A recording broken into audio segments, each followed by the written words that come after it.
I'm Dr. Dollarhide. I'm the program chair for Counselor Ed, and I'm also the assistant chair for our section, which is mental health, counseling, and educational well-being. So our section is Counselor Ed, counseling psych, and school psych.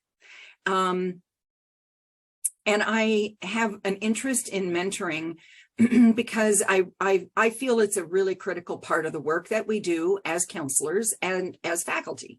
So I've had the opportunity to work with a number of mentees, and so I'm hoping, you know, I've presented on mentoring. I'm hoping to kind of bring some of that, those insights and experiences into our conversation. I also would invite you, if you have a question on anything that we're talking about or a comment, please feel free to just unmute yourself and you know, engage. I don't want people to feel like they have to put something in the chat. Although Ryan is willing to kind of monitor the chat for us and let us know if there are issues or questions that someone put in the chat. Okay. Dr. Dollarhide? Yeah. Dollarhide, sorry. I'm not sure if your question was asking if we can see just the PowerPoint. We can see the software version that like outlines the whole thing, just so that you know.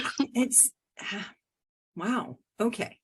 I'm surprised at that because I didn't do anything different, but it seems to, if it's okay with you guys, I'm not quite sure how to make it don't.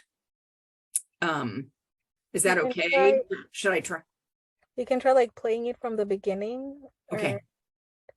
Let me, I'm gonna end the slideshow. Isn't that weird? I try it from the, and see, it does it again, and I'm not. Oh, yeah. Display settings. Are you using two screens? No. Oh, well, now it's good. That did it, whatever that was. Yes, I clicked on something. So, and just so you know, the sun is coming in this window and I'm trying to keep it out of my face. And, but if you see me kind of doing this back and forth, it's because I'm trying to avoid the sun that's coming in. I've got the blinds closed, but it's not helping. So the thing about, thank you for letting me know how, you know, bizarre it was to see what was there. I do find it really important to mention two things when I'm doing a presentation. One is a land acknowledgement that, you know, in fact, it's even more poignant because Ohio State University, the funds that were funneled to create Ohio State University as a land grant university came directly out of the federal government taking the land of indigenous peoples and selling it to white settlers. That money then was funneled directly to the land grant universities. So Ohio State itself is a legacy of the displacement and systematic annihilation of the indigenous peoples. So I always want to do a land acknowledgement that, you know, the First Nations are still here. They still are seeking some measure of justice in the ways that they've been treated and the land that's been stolen from them. And so it's important to recognize that we all benefit from occupying land that is not ours. I also think it's important to acknowledge the labor that has gone into what we know in the country today. I'm going to read this, not verbatim, but just, you know, what we know of this country, including economic system, the education system across history and time has been made possible by the labor of enslaved Africans, their ascendants and descendants who suffered the horror of transatlantic trafficking of their people, chattel slavery, and Jim Crow. And I think it's important to recognize the debt that we also owe those enslaved persons and their descendants, because that labor directly contributed to the wealth in this country that is passed from family to family and has created the inequities, class and cultural inequities that we see. And I also, because of COVID, we need to acknowledge the unnamed essential workers who labor for low wages and poor working conditions, but who maintain our economic, educational, and social systems. We join them in advocating for equitable systems of pay, benefits, and appreciation for those who serve in essential positions. So it's important to me to acknowledge those things when I'm, engaging in any kind of a presentation, because for me, it kind of grounds, it prioritizes our conversation in the context of the system of inequities that exist within our society. So today, we're going to talk about kind of your prior mentoring, if you've had any of those mentoring relationships, and give you an opportunity to think about how helpful they were. Then we're going to talk about healthy and culturally affirming mentorship, and then kind of juxtapose that with how do you know when a mentoring relationship is not healthy, is toxic, frankly. And then, kind of talk about what it is that you would, move forward in your own thinking about who you might engage as a mentor for your current needs and future needs. So just kind of starting out with kind of a very basic definition, mentoring is used in a lot of different, to describe a lot of different types of relationships. And so just kind of shining a light on what we're talking about. We're going to be sort of focusing on a voluntary relationship with someone, usually a senior, but it doesn't have to be a senior person. It can be a near peer, for example, a second year student mentors a first year student. So it doesn't have to be a senior, but there is something perceived that the mentor knows or is aware of that is helpful for the person who is considered the mentee. And it does involve both career and personal success. So the research in what constitutes, healthy mentoring includes both personal and professional benefits. And the activities that go into, what we typically think of as mentoring includes advice giving, motivation, the giving people a sense of empowerment that you can be successful in this. Some training might be part of that relationship also, kind of the how-to sort of conversation, helping people set goals, providing emotional support when that's needed. We saw a lot of that in 2020, coaching, and then, some sense of direction or some sense of, what future pathways might look like. So, by no means is that an exhaustive list, but when we're thinking about what mentoring might entail, these are the common words that are often used. So from your perspectives, I know, Henry, you said that you feel closer to the university that overseas, that where you did your master's, than you do here.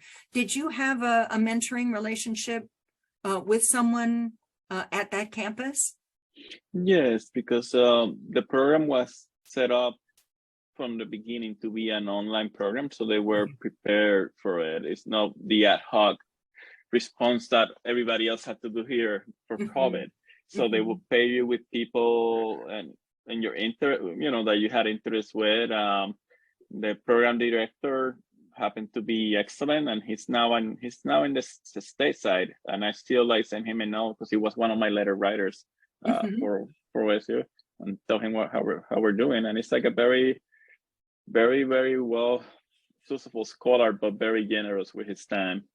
So it has been, yeah, and even now, even though I didn't even make it to the graduation over there, so I haven't set a foot on the graduation, but I had that kind of bothered me that I felt like more comfortable or think feel closer to that than to the school that is here. Even though I have other bonds that with OSU, like my wife's grandfather was faculty in the School of Medicine.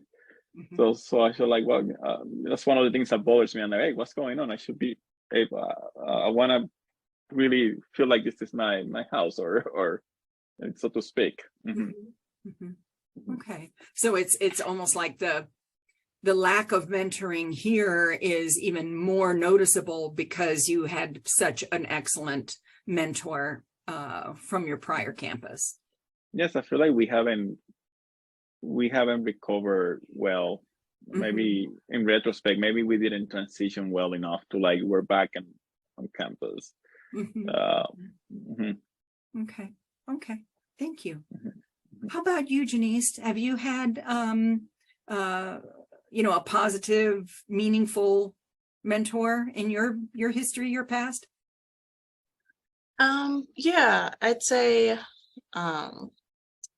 when I was an undergrad, I had a mentor who really helped acclimate me to the field that I'm pursuing now, and we're still in touch.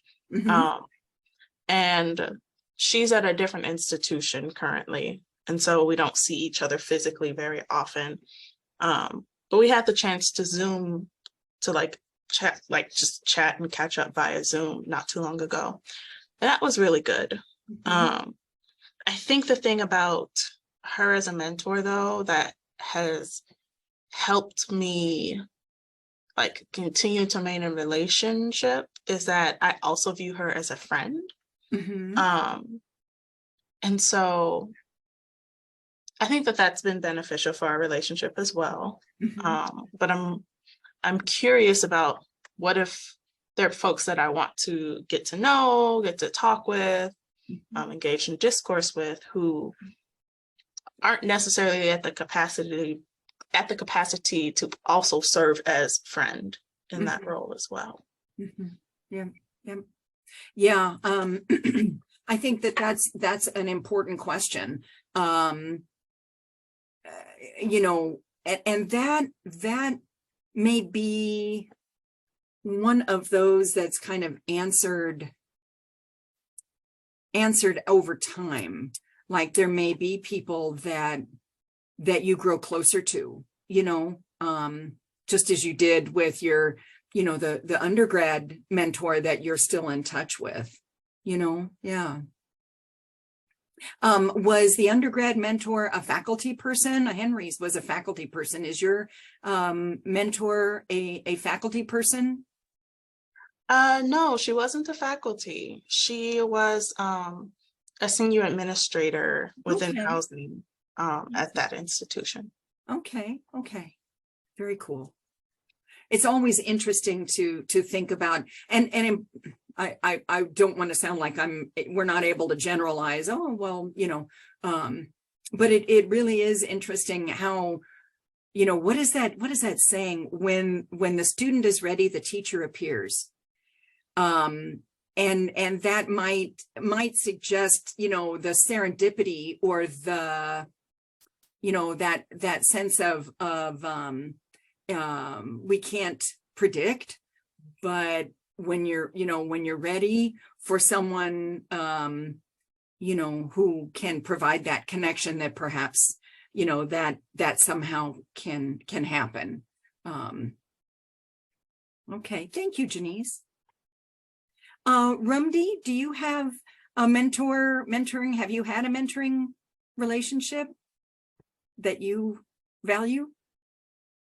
Yes. I would say one of like the most valuable relationships I had was with a faculty during my undergrad, and they really just helped me understand the research process and kind of believe in my capabilities.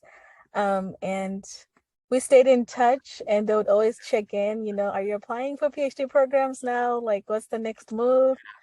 So that really helped, just that encouragement and you know, yeah, that helped. That helped a lot. Absolutely. So that's interesting that all three of you are still in touch with the individuals for whom your mentoring connection was very strong. Very strong. I love that. I will juxtapose those positive images with my first mentor, who was my master's advisor, who created a dynamic in my class cohort that she was going to bless certain individuals with her approval and other individuals with the brunt of ridicule. I was the one who was, and me and one other student were the brunt of her ridicule. And even though she continued to say, I'm your advisor, I'm your mentor, it was all about her. It was all about creating acolytes from among this class of people who, in order to stay in her good graces, would do whatever she said, whatever she wanted, would, transform themselves to meet her expectations. And I was not interested in doing that after it was clear that I was her target. I mean, to the ridiculing me in class. I'm not a stupid person. I'm not a bumpkin, but I was made to feel stupid and inadequate. And, she would, if I had told her something in confidence, this was a period of my life where my mother was dying of cancer. And I made the mistake of telling her, which she brought up in class as a point for ridicule, for how childish I was, that I was mourning the loss of my mother. This is the person who held herself up as a mentor. And, I think from that point, I became very interested in mentoring and wanting to have an understanding of what is healthy and what is unhealthy in a mentoring relationship. And so, I certainly am not telling you this story, to create drama, but it was an absolutely atrocious experience. And when it came time to getting my doctorate, I made an appointment to go see her. And even though I was getting my doctorate in her specialty, I told her I'm going to have someone else as my doc chair, because she was assuming, because I was accepted into the program, that she was going to be my advisor. So I specifically had a conversation with her that I was not going to be having her as an advisor. I think, it's important to recognize what those toxic kinds of mentoring, what that means. Ones that are meaningful. Each of you have talked about a meaningful relationship, and words like support and connection, encouragement. Are there other qualities that you can use, other words that you can use to kind of capture the essence of those positive experiences that you had with your mentors? Friendship was another one that Janice offered.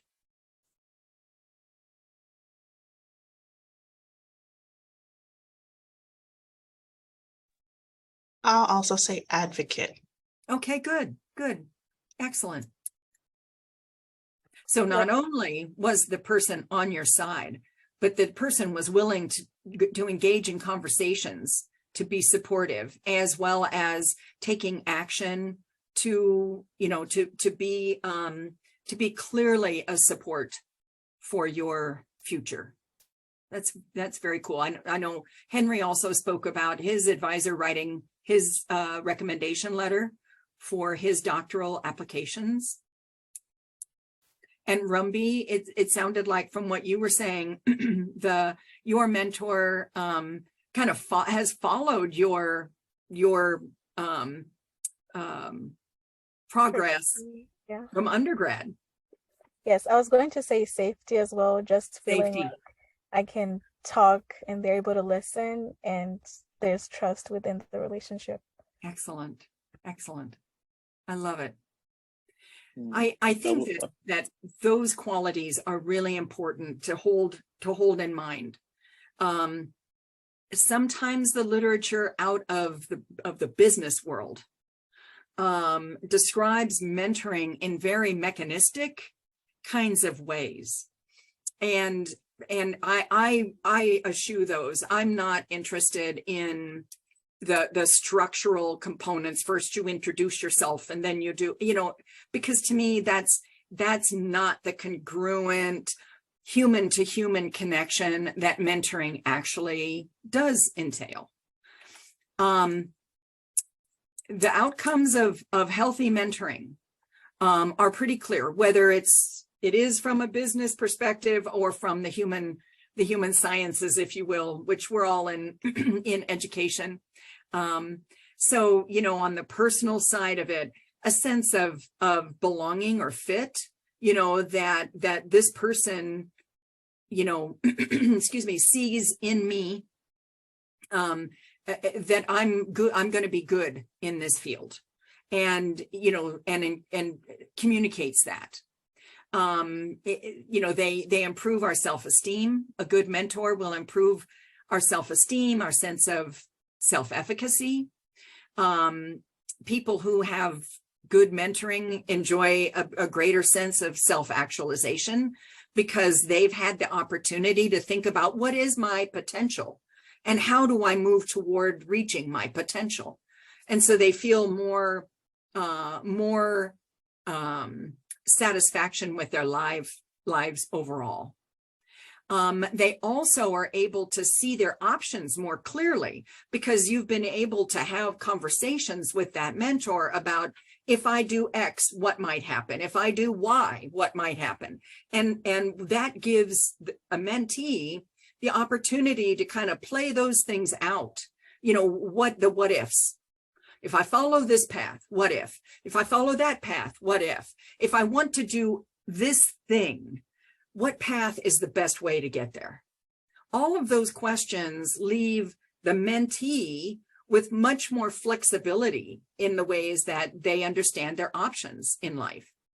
And done well, mentoring also helps the mentee to feel a better sense of balance because they understand what is the effort that I am asked to invest in this career path or in this activity so that I can be successful. And what it gives them is that ability to say, okay, this is more than what I'm willing to give now. I'm going to be able to balance that. For example, and Henry, you may not have ever heard this, but I'll bet Janice and Rumby have. I have heard over many years people say, oh, women should not be married or have kids if they want to be a professor. Well, that is clearly bunk, right? But that ability of people to be able to say, I want a personal life, I want a family, I want a partner, or I want children, or I want this other part of my life to also be rich and full. And a mentor can help you to understand how to make that balance happen. So it really does give us a lot of personal benefits. Henry, did you have something? Yes, I have heard something. It's not quite the same. It will never be the same as a woman experience. But because when the first time that I heard the non-traditional student term, it was not in a flattering way. Oh, It was when I was looking at other programs and this website made it sound like, yeah, we let you come in and hang out with us. Oh. Even as in like the implication was you have other commitments that you would never be able to do work of the quality that the younger 20 something grad students will do. So yes, That's which is right. It's that same message that, oh, if you want to come in here with us, you're going to need to be the way we define successful. And that is nonsense, absolute nonsense. I think that that's highly disrespectful, you know? So yeah, one of the things that a mentor can do is to help you understand, no, that isn't, you know, I did both my graduate degrees with a family, and with, well, I only have one daughter, but with a family. So my partner and my daughter and I, you know, and that balance is important. On the professional side too, effective and meaningful mentoring, you know, provides you a sense of, you know, those clear professional goals, you know, a sense that I can do this. So self-efficacy is higher. That sense of flexibility can give you the opportunity to sort of see different options and evaluate them more quickly and act on them if you want. And then, you know, those professional boundaries that keep you healthy, that keep you satisfied with your life. So both personal and professional benefits, I think, are really important to recognize. So it's a valuable relationship. And yes, it does involve investment, you know, investment on the part of the mentor and investment on part of the mentee. So when it works, Oprah Winfrey, I thought, said it really well. A mentor is someone who allows you to see the hope inside yourself. And I love that. But when it doesn't work, it can leave you doubting yourself and feeling isolated.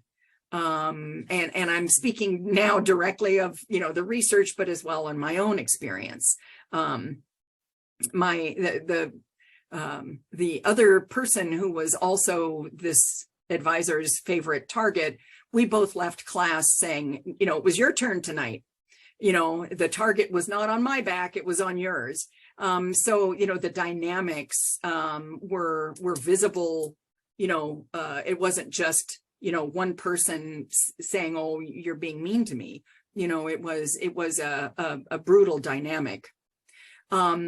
What often happens is when the person who is serving as the mentor, and I'm going to use air quotes around that word because I'm going to reserve mentor to mean someone in a positive context, but this toxic mentor, it is often someone who sees themselves in a position of power, and the mentoring that they provide is all about their ego.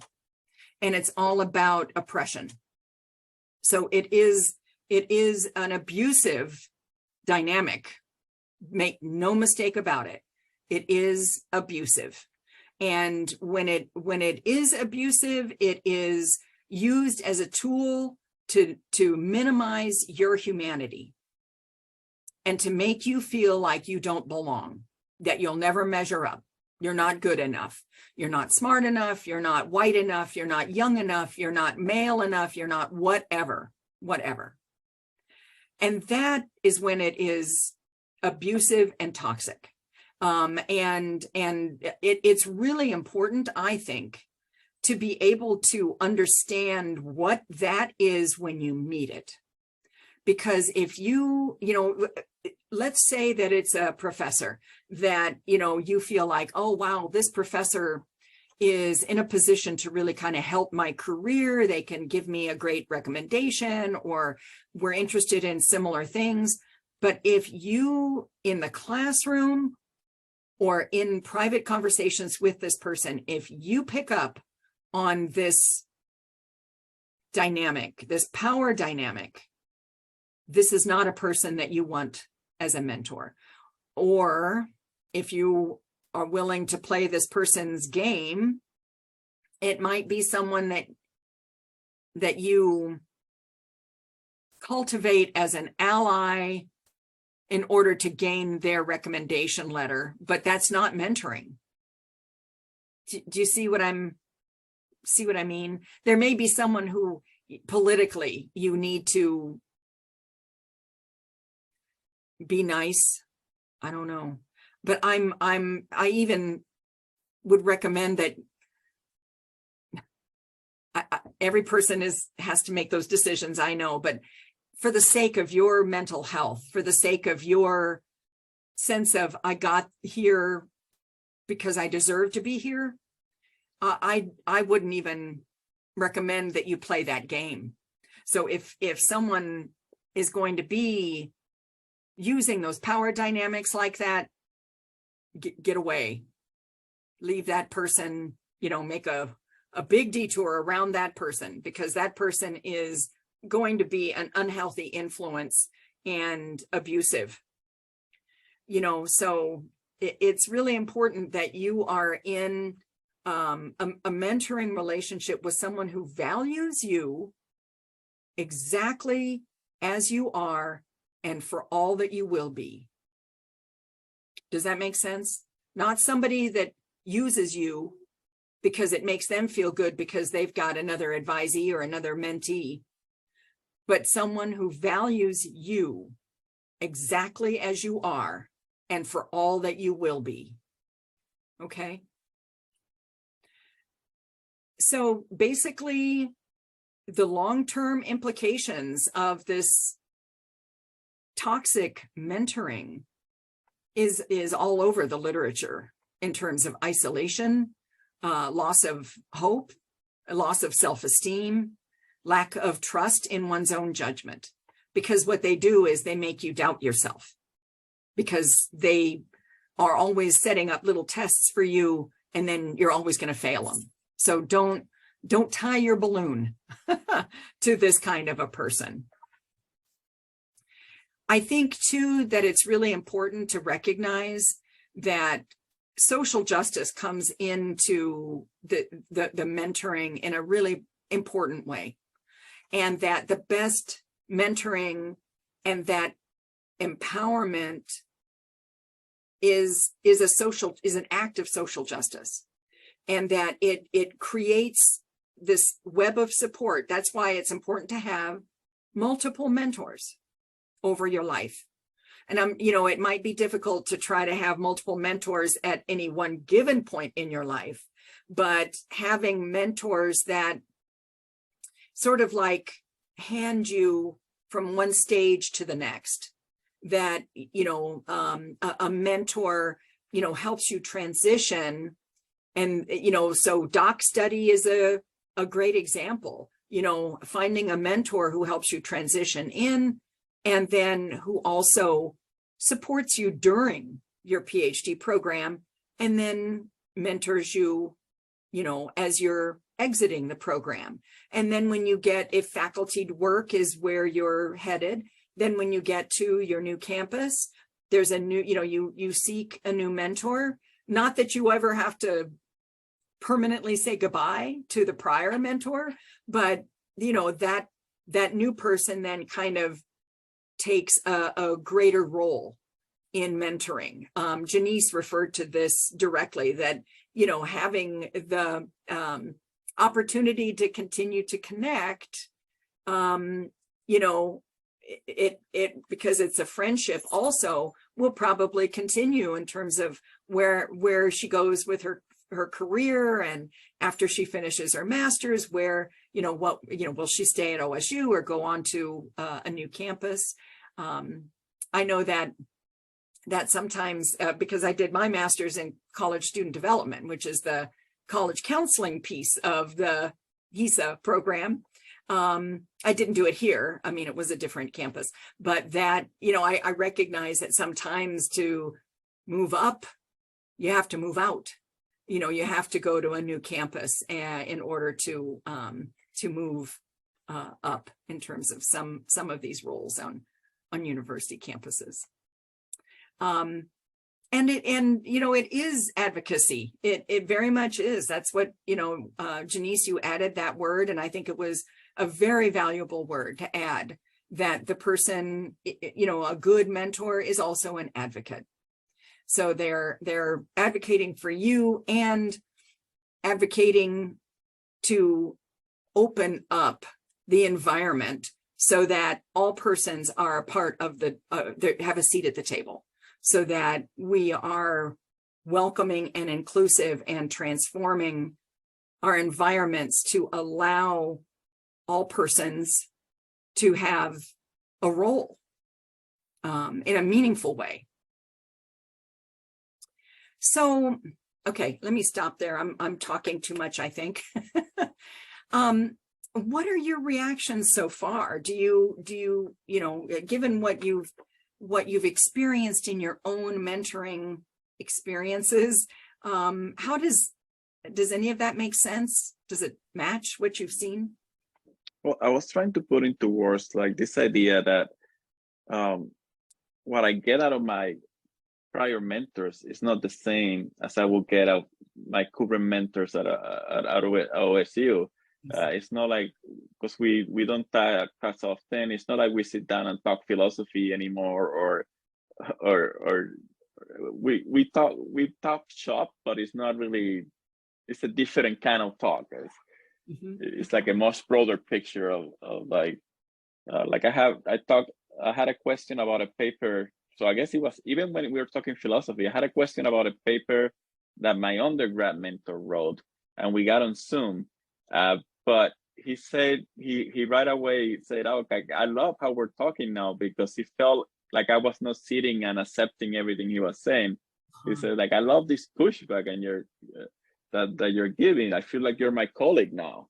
Yep. So I'm trying to put a word to it, but it definitely feels like he passed on the torch for me to go to grad school, but we're still in touch, and I see him as a mentor, but it's different what we're getting. Right. I think what we each other are getting out of it.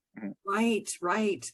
Especially since the relationship has transformed from mentor-mentee to colleague, and the opportunity to appreciate, your contributions to his thinking. So you're teaching him and you're pushing him to think in new ways about topics that he may know very well, but new thinking is critical for him to remain fresh and, new in his thinking. Yeah. I love that. Rumby, when you did your master's in counseling, did anything like that happen, like with your counseling supervisor? Did anything like what happen? The transition from supervisor to supervisee, or mentor to mentee to colleagues. Did that happen in your experience? Yeah, slightly similar. I recently ran into my advisor at a conference, and it was just interesting to see like our conversations now. They're slightly different. It's more about, when are you coming to teach, or like it's no longer, oh, I need help on this and this. It's more on a colleague level. Nice. But I also wanted to say I resonated with what you said earlier about the dynamics of power in supervision relationships. And I think especially as a marginalized student, I would say I encountered some of that, and that's where I had to pivot and go towards a mentor who would be more encouraging for me.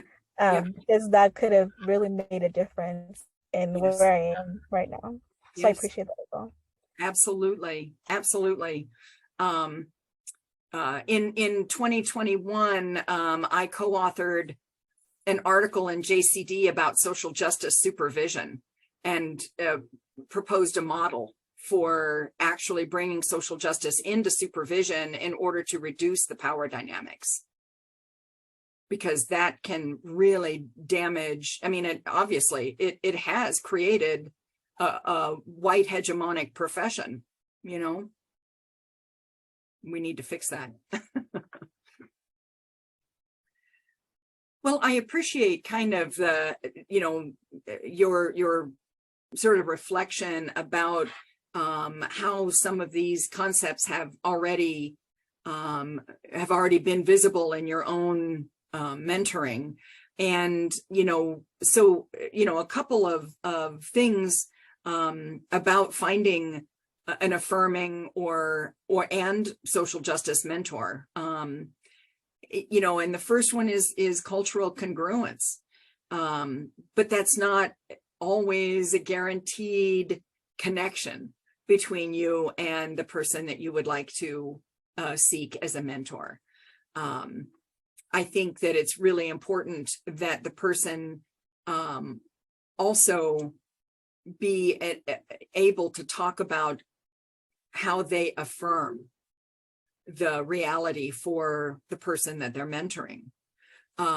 It's really interesting in another context, on another campus, completely on the other side of the country. I had a conversation there was one woman in the college, an entire college, only one full professor. And there were many, many women in the college, but only one full professor.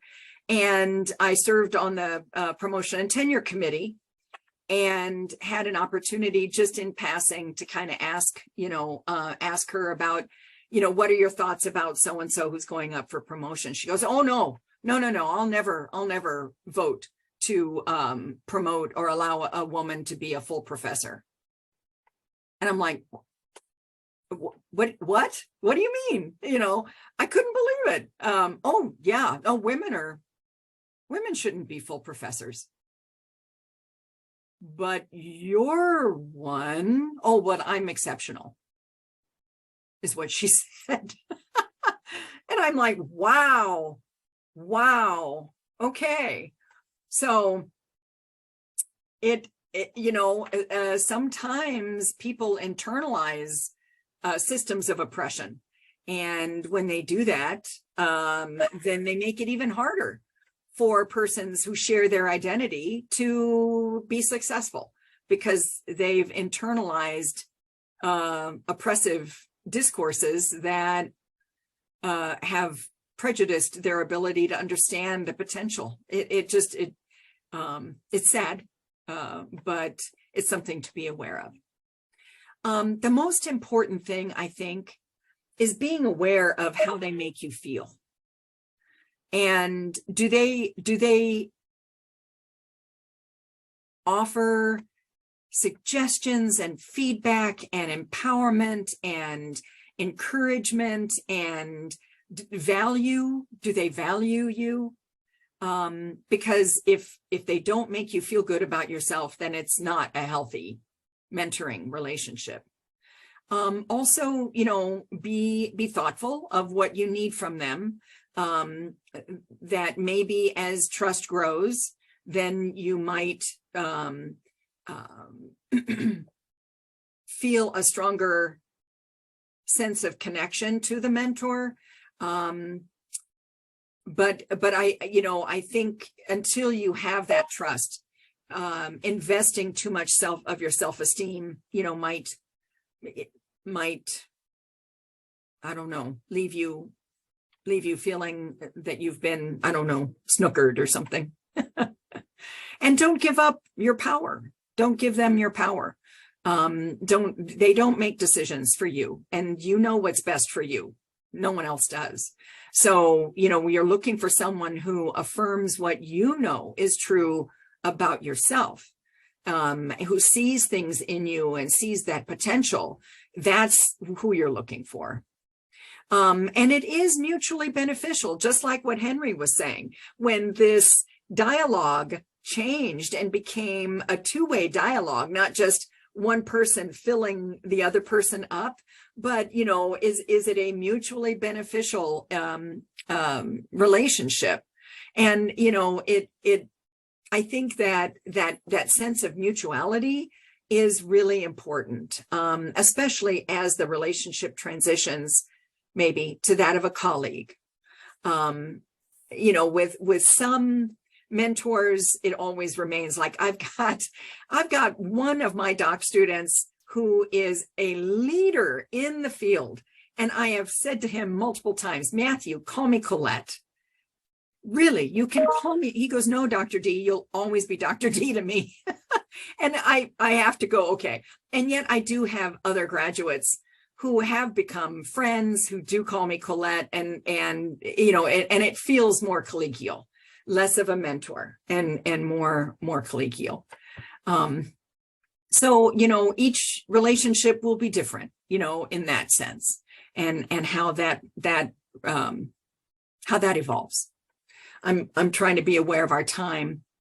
And then, you know, seeking multiple mentors, that can be very valuable, as not only through these transitions, but, you know, there may be one mentor who is really good with research and is your research mentor.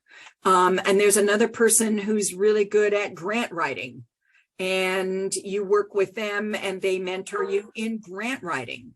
You know, that kind of thinking. You may have research, service or leadership mentors that you don't necessarily connect with about your research, right?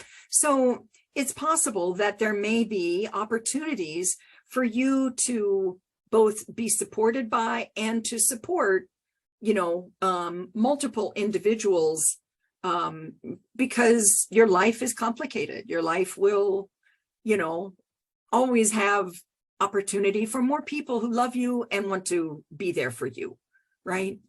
So thinking broadly about that might help.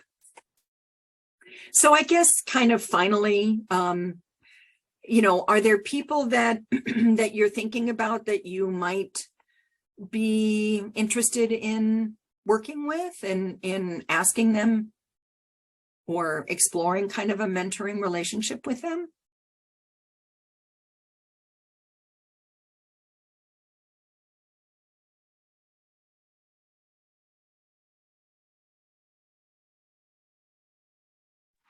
Hi, I'm sorry I was coming late, but yeah, I think I have to answer this question.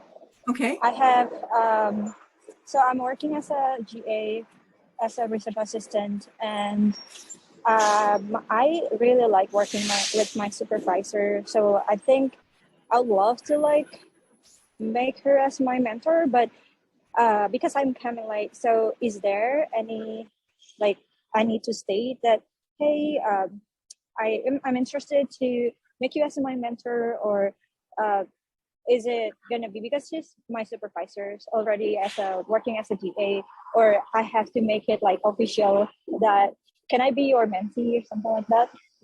That is a really good question. Because I know your supervisor is see, how do I want to ask this? A lot of times at the doc level, when you feel kind of a connection with a particular person, if they are not your doctoral advisor, you might want to explore whether or not they are able to become your doctoral advisor. You get to pick who your advisor is. So at the doc level, actually in the master's level too, you pick who your advisor is. And if you have a strong sense that this person would make an excellent mentor because they're interested in what you're interested in, and they, you know, are really good at research, then you might want to ask that person, if they're not already your advisor, to be your advisor. Frequently at the doc level, that advising mentor connection just kind of grows organically, but not always. Frequently I've seen that. Does that help, Rumbi? That was Mutia, but okay. So I think, yeah, that was helpful because I also have been thinking to switch my advisor. lately, but I've contacted the person that I'm interested to be my advisor, but I haven't really worked with him. I just like analyze him how he treated my other colleagues well. Also, like I'm a doctoral student, so my colleague is also a doctoral student, and this professor has been really great in terms of advising him. As an international students, we have kind of it's challenging. Like I don't know, like, but I feel like he's really great. But the thing is that I've never really worked with him or take any courses with him, because in the past 2 years he has never had like classes open with him. So what I'm kind of, yeah, but there's another kind of issues that happened within this mentorship advising ship. Yeah, but so should I like, so it's just like organically, or should I, so I don't need to, well, like for my supervisor. So I also just learned that supervisor is kind of different here, right? Like with advice or like academic advisor. So I have supervisor and I have academic supervisor. Academic, I'm sorry, advisor.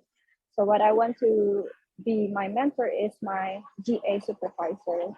Okay. Maybe like after this GA ends, I don't know, like how could I continue this mentoring with her?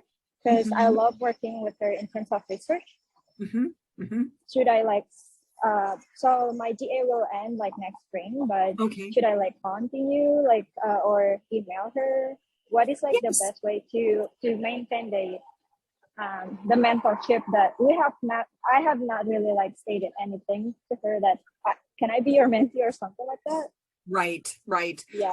Some people do feel more comfortable actually asking, like, will you be my mentor? I would like to be mentored by you. And they feel more comfortable when they are able to name it. And other people don't name it. It just kind of evolves.